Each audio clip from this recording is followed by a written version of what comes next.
Welcome to Latte with a Lawyer, a podcast dedicated to bringing you the stories of some of America's most successful lawyers, figuring out what makes them tick, how they creatively solve problems, and how others aspiring to be them can follow in their footsteps. Okay, welcome to another episode of Latte with a Lawyer. I'm your host, Jonathan Brinkman, and today we've got with us, this afternoon, I should say, Geoffrey Lottenberg, who's a partner at Berger Singerman. Welcome to the show. Hey, how are you? Thanks for Excellent. having me. Appreciate it. Good stuff. So just to kick things off so we can record this, what's your favorite beverage of choice, since this is Latte with a Lawyer, to get things kicked off every day? Black coffee. That's how I roll. That's how you roll. Americano, or you go to Publix? I know we're both in South Florida. So drip coffee is typically what I would drink. My favorite coffee maker is it's called a suction coffee maker. Never heard of that. Modem, and I used to have one and it broke, and the version I had was banned in the States for some reason, I think because the element was too dangerous, and I haven't gotten back to getting one, but that's the best. Suction brewed coffee is the best coffee in my opinion. Really? What's different about that? Basically, the water is the exact right temperature. It pulls the water up into a hopper where the coffee grounds are, and it has a permanent filter. And then when it's done, it strains it back through, and the process just makes really crisp coffee. That's the only best way I can describe it. I need sort of like a percolator. Yeah, I got to check that out. That sounds interesting. Yeah. All right, good stuff. So tell us about your practice, what kind of law you practice, and so I'm basically a tech lawyer. I'm a registered patent attorney. I work at Berger Singerman is a general practice firm. We have bankruptcy lawyers, we have litigators, we have real estate attorneys, we have corporate lawyers, we have land use attorneys. So I'm sort of a full service IP and tech lawyer. I would say 60 to 70% of my practice is patent and trademark litigation and trade secret litigation. I write patents, I do trademark work, and I do quite a bit of corporate IP, which can be on a day-to-day basis, can be software deals, general licensing agreements, things like that, and then as well as M&A support. So if we have companies that have IP or tech and they're buying or selling, I'll get involved with our deal team on those matters. But currently, most of my practice is litigation oriented. I'm a co-team manager of the firm's litigation practice, as well as the head of the IP group. So I do a lot of different things within my realm of intellectual property and tech. Okay. So is your practice national, or is it in South Florida?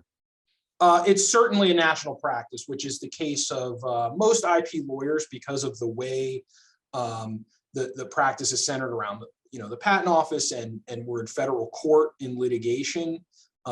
So in the cases that I handle in South Florida tend to be more trademark oriented. It's not a particularly heavy patent infringement venue, although I do have one case right now that's down here that's a patent case. Most of the patent litigation I've handled over my career have been in other jurisdictions, quite frankly. So that's why I asked you. I kind of suspected that, just because it's not as tech heavy here yet. Yeah, so I've been in patent cases in California, in Texas, New Jersey, all over the place. And that's fairly typical of an IP practitioner. You're going to have some local cases, obviously, and then many cases where you might be lead counsel for a client who got sued somewhere, or you need to go sue somebody out of state, and you get local counsel, and you're off to the races. Got it. But I would imagine it's shifting a little bit, right? As this becomes more of a regional tech hub, right? There's a lot more activity here. Yeah, it's every couple of years they say, oh, it's South Florida's finally going to do it. They're finally going to become a tech hub, which is interesting because in the 80s, there was actually a tech boom that started in South Florida, in particular in the Boca area, with Motorola, Microsoft, and some other companies. So we always want to try to bring it back. I think the closest we're getting, I think we're getting close now. And one of the reasons why is crypto and Bitcoin and things like that. I think it's to me kind of this perfect South Florida kind of vibe, because it's an unknown. It's the Wild West, and it's this intersection between finance and tech. And it just seems to fit our environment really well. So I'm looking forward to that becoming an area where there can be some measure of a tech boom down here, that various people can capitalize on. So, Yeah. No, the phrase "the Wild West" resonates with me. I mean, when I think of South Florida, I think of, I'm from the Northeast. I don't know about you, but it was interesting to come down here, and it is a different vibe and a different way of doing things and different culture. Yeah, well, I grew up down here, so I'm used to it. I'm a native. Okay, there you go. So for you, it's you're inured to it. For me, it's like it is definitely it's a little freewheeling, and anyway, in Miami, I know that the mayor there is very pro crypto and Bitcoin and blockchain, and wants to make that the hub, which will be very interesting. Yeah, and a couple of the major conferences or summits on crypto, and I think in particular Bitcoin. I don't know the exact names of the conferences off the top of my head, but those have been venued in Miami. Yeah, I've been to them. I've been to a couple. Yep. And they're getting some really prominent speakers, and they're getting prominent, CEOs and things like that to come down, and people like that to come speak, and I think that's gaining a lot of traction. Yeah, and you also see money. I mean, Goldman Sachs. I mean, some of these big wirehouses are actually opening offices in Miami, again, seeding the foundation here for more of this activity. I mean, there's always been a lot of money here, but they've done more traditional kinds of investing now. People want to live here, not just people that are retiring. So you're seeing a different, I think so, a different level of activity. So it should be good for your practice. Absolutely. So how'd you get into this area? Like, how'd you get started? So my undergraduate degree is in mechanical engineering. Growing up, I was a big physics and engineering guy, more on the science and math side. I had some opportunities, as an undergrad in engineering, to get exposed to some different ideas, different job opportunities within that space. And, I kind of made the decision at one point or another that I was either going to pursue graduate school in engineering or something else. I wasn't super keen on going straight from a bachelor's to going and, right into the engineering field, because it seems like, at least at the time, the better jobs were those that had advanced degrees. But at some point during my senior year of college, I learned from my mom and some other family members about the idea of being a patent attorney, which I didn't know a whole lot about. Obviously, I knew what patents were, but I didn't know, I didn't understand the concept of, to be a patent attorney, you have to have both this hard science or this science background combined with a law degree. And I did a little bit of research. I had some buddies that were going to law school for different reasons. They weren't engineers. They were they wanted to do other things. And I just kind of came to the conclusion that this was the best route, and this is kind of what I wanted to do, was to be a patent lawyer. So when I got to law school at the University of Miami, my undergrad degree is from Florida, and I'm a Gator. But I went to University of Miami, and the advantage, I think, for me going into law school was I had a pretty good idea of what I wanted to do, why I was there. And a lot of law students don't have an idea. They just think, I want to be a lawyer, I want to serve the public, I want to do this and that. But they don't really have a focus, they don't have a goal. I'm a big goal setter. That's a lot of the main reason why I've gotten where I've gotten in my career. So I set this goal of, hey, I'm going to go to law school and I'm going to pass the patent bar, and I want to work in this space. And I did that. I accomplished that. The one thing that I didn't anticipate was that I would have interest in other things outside of just writing patents and getting patents for companies or inventors. And I got into litigation, and I came to understand that in the South Florida market, if you want to be an IP lawyer, you have to have some measure of versatility. You have to have other interests, because it's not a place like Silicon Valley or like New York, where you can have a law firm that has 100 patent prosecution lawyers that just write patents for major institutional clients all day long. South Florida tends not to have those types of clients necessarily. It's not that they don't exist. It lends itself in the IP space to a more entrepreneurial type lawyer.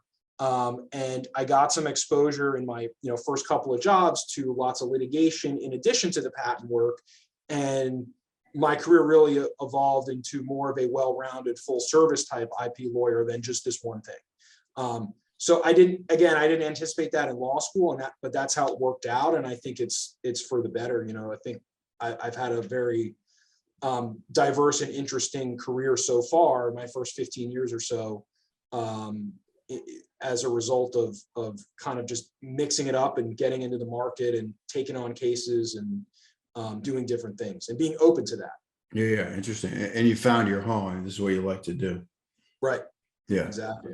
Yeah, I started out as a civil engineer, and then got into business. It's funny. I mean, it's engineering as a whole, maybe it's changed a little bit. It's had a hard time keeping people in the engineering discipline. They tend to go back to business school or become an attorney. I've talked to a bunch of patent attorneys that have started in the sciences and got into law. So engineers can't keep them. Yeah. I mean, I would say one possible detractor early in my career is that I didn't work in the field, right? So I went straight from college to law school. Oh, you did? So, okay. So there were some patent attorneys that I knew that, and some of my mentors that had worked for an aerospace company for 5 or 10 years before they became lawyers and patent attorneys. And some clients, seek those kinds of attorneys out because they feel like they have more practical experience. I felt like my time in engineering at UF was very fruitful, but obviously I didn't have that experience of having worked for a Ford Motor Company or something like that for 3 or 4 years before I went and started writing patents. But overall, I think it's worked out. It's actually interesting. The two things you mentioned. So one of my classmates was a mechanical engineer. He's a pretty well-known guy, when I tell you the name. But he worked for Boeing, and then he actually became the CEO of Zipcar, Scott Griffith. I don't know if you know that name, but he sold to Avis, and he now runs Ford's. I actually might have stepped down, but their autonomous vehicle division. Oh, cool. And that was one of my classmates. So, but he was a mechanical engineer too. Yeah. So interesting. But again, got away from the engineering into the business side of it. But when you're saying litigation, so tell me more about the kind of what that means, like when you say litigation. So those are infringement lawsuits typically. Okay. Yeah. Sometimes they involve breach of license agreement. We get into tech-related business disputes quite frequently, where you're dealing with trade secrets, deals gone bad with IP assets. But sort of the bread and butter of an IP litigator is a patent infringement case, trademark infringement case, and some copyright infringement work, which is a little more specialized, but they do come up from time to time. But that's typically what you see. I handle cases both plaintiff and defense. It's not one particular side. Okay. I do find myself, for whatever reason, I've defended a lot of smaller companies, a lot of smaller businesses against larger companies. I think it's more coincidental. It's something that I market as, I'm a IP defense attorney. but a lot of these matters, they don't result in big blown litigation. It's a lot of letter writing, demand letter writing, and then resolving issues that, may take 3 or 4 months to work out a settlement. But it's a very typical, you bring the client in, someone's infringing their mark, you send a letter, and sometimes that results in a case that you need to file. Sometimes the party you're accusing of infringement sues you to get a declaration of non-infringement, and then you're in the pits and you're fighting it out. So it's a lot of those things. It's also general enforcement, doing a lot of online enforcement, takedown notices. We do that quite a bit through a variety of means, and doing investigations and giving clients opinions on whether they infringe and how to work around patents, which are kind of like ancillary to litigation, or maybe there's, you're really just trying to get your ducks in a row when you launch a product. But all those kinds of things would fall into litigation. And then, like I said, quite a bit of what I would call commercial litigation that's tech oriented, which could be breach of license agreement, theft of trade secrets, things of that nature. Got it. So let me ask you, having been involved with a bunch of tech companies, is it typically the client that tells you there might be an infringement, or are you actively like working to see if there is anything for the client? How does it work? For me, in most cases, the clients bring the infringement to me, or they become aware of it through salesperson. Somebody in the company says, "Hey, this other company's knocking us off," and then that lands on my desk. Okay. There are some clients that over the years have asked me to do some monitoring for them. Yep. There's vendors that can do that as well. Some of the bigger entities, some of the bigger institutional clients have programs where they have in-house folks that track this stuff, and then they refer it to lawyers, whether inside or outside. But I would say, a lot of times it's them becoming aware of it and saying, "Hey, there's this competing product. We just saw it at a trade show. Let's go take them down." And then, we look at it, we evaluate it from the attorney's perspective of, okay, what are your IP rights? Do we have an infringement? What are we going to recover if we win? And then the client makes a decision whether to file a lawsuit. Got it. So in that scenario where someone discovers it at a trade show and you go after them, do you typically prevail? And if so, how do you arrive at the award? Like what the penalty should be? So, of course, 99% of these cases settle. And I feel like I have a pretty darn good track record if I'm on the plaintiff's side, of getting a strong settlement.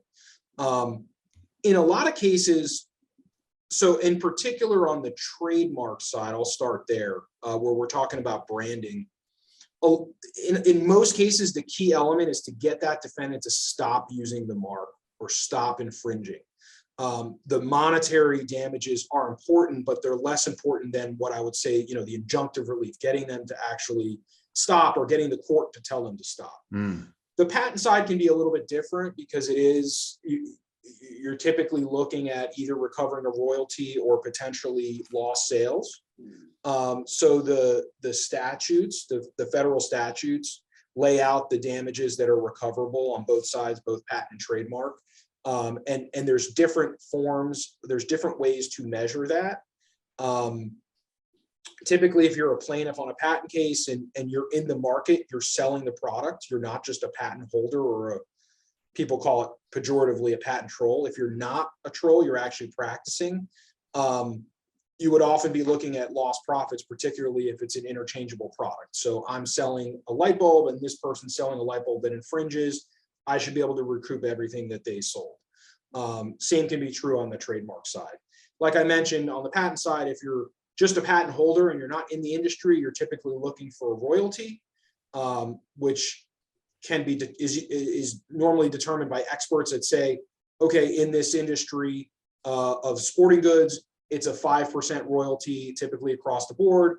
And then you figure out what their sales are, apply your 5%, and that's your measure of damages.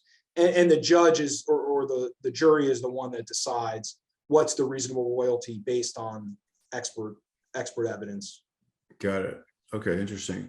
But it's not the same as, let's say, a personal injury case, medical malpractice, where you're also, there's a more subjective damages for, loss of, quality of life, et cetera. You wouldn't have the same for business, where somebody, yes, I can calculate revenue that they had, but they also killed my brand, right? And it affected my business. I mean, can you assign value to that as well? You can. There are ways to do that. There's also available treble damages and attorney's fees if it's intentional infringement, which is another way to really recoup. And that's a big way. The one case where or one scenario which is sort of IP oriented, where it is very subjective, is like a defamation per se case, where you're talking about damage to a personal reputation or a business reputation. Right. That can be very subjective. But I like numbers. I like, empirical things. And when you do patent cases and you say, give me your sales, this is the number you're asking for.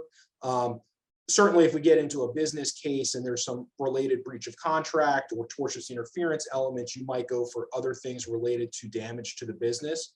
So there are various ways to get at things like brand damage. But from a statutory perspective, it typically relates to, what are their profits? What are my lost profits? Yeah. That kind of analysis. But, and I assume, unlike an IP attorney or plaintiff attorney, you're not doing it on contingency, right? You're billing hours. Some people take contingency cases. I typically do not. We bill hourly for these things. And one of the reasons why is kind of what I alluded to before is there are many cases where the big remedy is the injunctive relief. And while there may be some damage award at the end, it's not large enough to make it worthwhile on a contingency basis. The real thing that you need to get is them to stop. And the other thing specific to trademarks is if you don't police your mark, you can lose it. So sometimes you have to take action even against what is a small monetary issue. You have to enforce your mark, or 3, 4, 5 years later, when there's another infringement, your mark is going to be weakened and you're going to be less likely to prevail. So sometimes you have to do things where there's not a $20 million judgment at the end of the road. It's really policing your mark, shutting down the infringer, moving on to the next one if you have to. So there are some folks out there that take patent cases and other IP cases on contingency.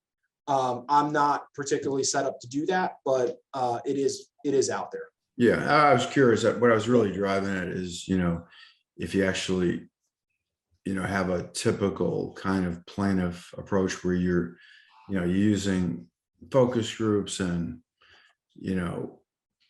other, sort of devices to,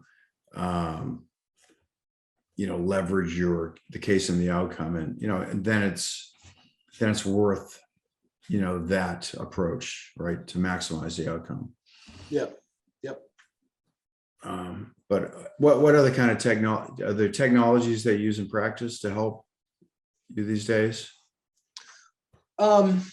So of course we use all the good kind of firm-wide things, like we have a lot of eDiscovery platforms. We do a lot on the forensic side in those cases, particularly like a trade secrets case where you need to get in and you need to image a hard drive and you need to really get into the nitty-gritty to see what people have done with files, sharing customer lists. So we have a lot of technology at our disposal. There are some online platforms and some AI-based platforms for doing things like patent clearance searches and infringement searches, and what I call freedom to operate searches, which are like workarounds. So there's some technology there that can be leveraged. They're now coming out with, and this is obviously controversial, and people have been talking about AI a lot in the law industry. Oh, yeah. And the sort of alternative legal service provider concepts. They now have AI for drafting patent applications. And to some extent, that's helpful to the lawyers, but there's also the notion of, well, isn't this just replacing what I do on a daily basis? But there are some aspects of particularly patent work that is routine, and you can use AI to help speed up those routine things that you do. So I don't see it as a bad thing. And we're currently looking into possibly adopting some of that software. We use AI-based deal software at the firm as well, which helps on the M&A transactions and some of the tech transactions that we get involved in.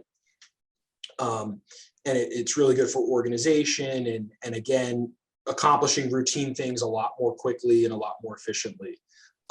So our firm does a lot from a general perspective on legal technology, but we're very conscious of what is the future of tech in the legal industry and where that's going to go. And we understand that clients are thinking about that too. They're always looking for less expensive ways to do things. And that's really something that we're conscious about all the time. Yeah. No, I mean, listen, I think a lot of people are afraid that AI is going to replace humans completely. I don't see it that way. I agree with your perspective. It's augmented AI, right? It eliminates some routine things and you leverage it, but it's just a support tool, really. Right. Makes you, so you can focus on the things that are more important that AI can't handle.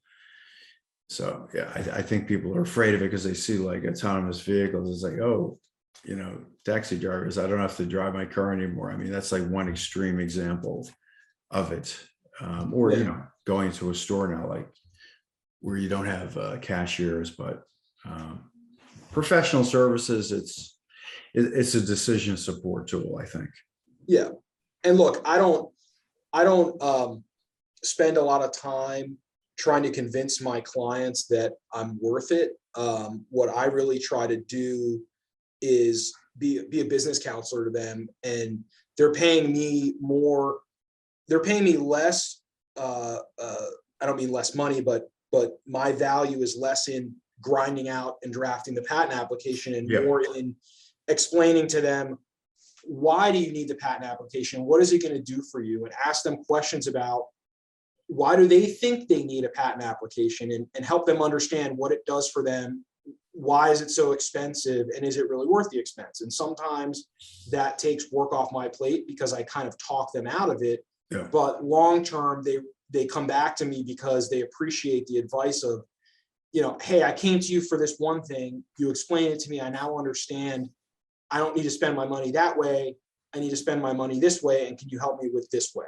Exactly. And that's why the AI thing doesn't scare me as much, because again, it can help you execute the decisions that you've made based on good counseling a lot quicker. So, and the other thing, particularly with patents, is you file your patent application, it goes in front of a human person, a patent examiner.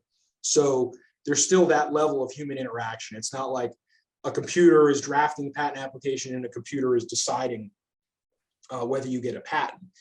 That said, the patent office is using AI as well, but not for the decision making. It's more on the routine things like doing searches and checking the grammar and the consistency of applications. Of course. It's the same thing with outsourcing labor to India.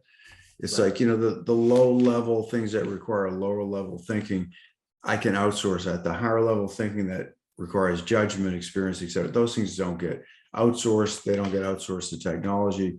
You retain those things, and that's where you're adding value. That right. Absolutely, I agree 100% with that approach. It makes sense to me. Mm-hmm. It's good for everybody. Okay, good. This has been interesting. I think I've talked to a few of you guys now, so I'm getting a little more educated on it. If somebody wants to get in touch with you to learn more about your practice, do work with you, what's the best way? Best way is by email. It's glottenberg@bergersingerman.com. Of course, you can anyone can Google me. Yep. Geoffrey Lottenberg, first name's with a G. And that's the best way. I'm a big email guy. Pride myself on being pretty responsive. So if anyone has anything that they need, please reach out to me and I'll be available. Excellent. All right. Well, good. Thanks again for spending time with us. Again, this is Geoffrey Lottenberg with Berger Singerman. And this show has been sponsored by EmotionTrac with a C, and we use artificial intelligence, there you go, to collect insights from nonverbal communication that people use for case prep, for mediation trials. Thanks a lot, Geoffrey. Appreciate it. Appreciate it. Thank you so much. Yep.